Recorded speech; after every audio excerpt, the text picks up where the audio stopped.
Nandyan na ho si Villamar.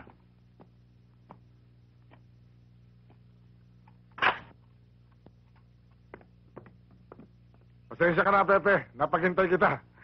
Ito lang naman kasi ang libangan ko eh. Alam mo naman kami sa Maynila. Puro kami session doon. Salamat kaya pala at pinaunlakan mo pa anyaya ko. Kaya lang ako naparito.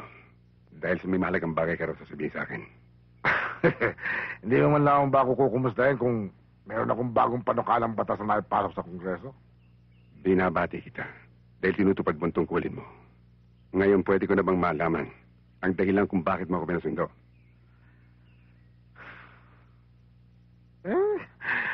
Yaman din lamang nagmamadali ka. Sige. Siguro naman pwede na nating ipagpatuloy yung nabimbi nating usapan. Tungkol sa binabala kong malaking project sa may ilog. Congressman, tapos na ang usapan natin noon. Burado na sana ang bagay na yan. Kung umuo ka lang sa inaalo ko sa'yo. Ibenta mo ang lupa mo sa akin, Pepe.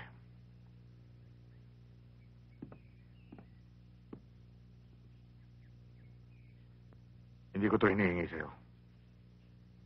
Hindi ko ito inaagaw sa'yo. Noon pa man, alam mo na ang sagot ko tungkol dyan. At hindi na magbabago kailanman. Ano man ang mangyari? Akala ko ba ang iniisip mo ang kapakanan ng mga taga rito? Bakit ayang pang ibahagi ang kapirasong lupa na nagiging hadlang sa layunin kong mapaunlad ang kabuhayan ng mga taga-ebangelista? Parang gusto ko nang maniwala. Pero kilala na kita, Congressman Doliente. Kailan mo pa sinalang-alang ang kabutihan ng ating mga kababayan? Lagi kang mainit, Pepe. Matagal na saan tayo nagkaayos kung nagbigay ka lamang sa akin. Lagi kang kumukontra sa Agos. Marami tuloy ng dadamay. Iyon diyan ka magaling. Sa pananakot. Sa kaharasan. Huwag mo sabihin, patag ang lupa nilalakaran mo. Dahil alam namin na kung kagang ilalim nito, malalim pa sa lungga. Wala pa rin preno ang dila mo, Pepe. Hindi pa rin marunong kumilala. Huwag mo akong takutin. Alam mong hindi mo kayang iputok yan nang nakaharap ako. Kaya, eto likod ko.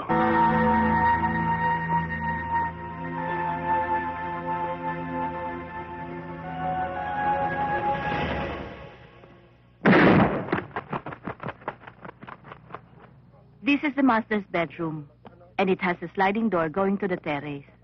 How about this room? This one? This part, this is the security Ma'am? para kay Carding.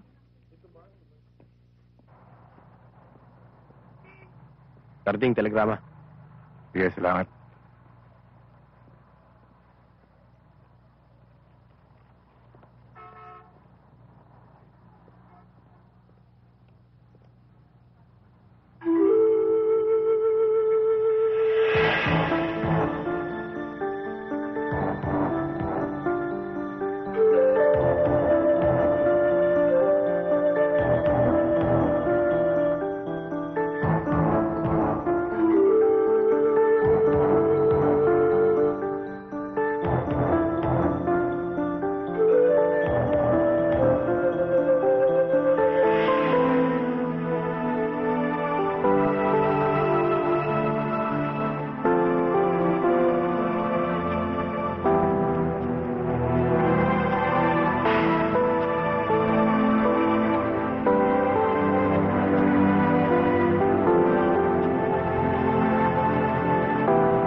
Alis na to!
Yan ba kapatid ni Pepe?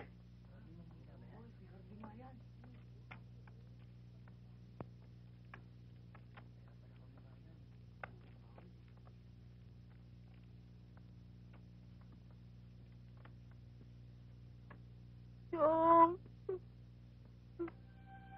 Yung.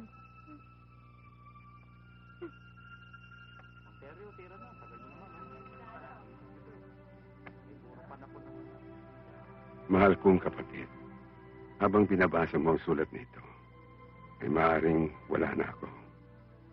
Ipinagbiling ko kay Vicente na ibigay lamang sa iyo ito kapag dumating ang ganitong pagkakataon. Alam mo namang noon pa man ay may karamdaman na ako sa puso at nangangamba rin ako sa panganib na maaaring idulot ng pakikisangkot ko sa politika. Pakamahalin mo sana ang aking mga anak na sina Danny at Shona.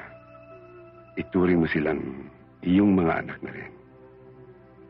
Gabayan mo silang pahalagahan ang lahat ng mga naipundar kong ari-arian.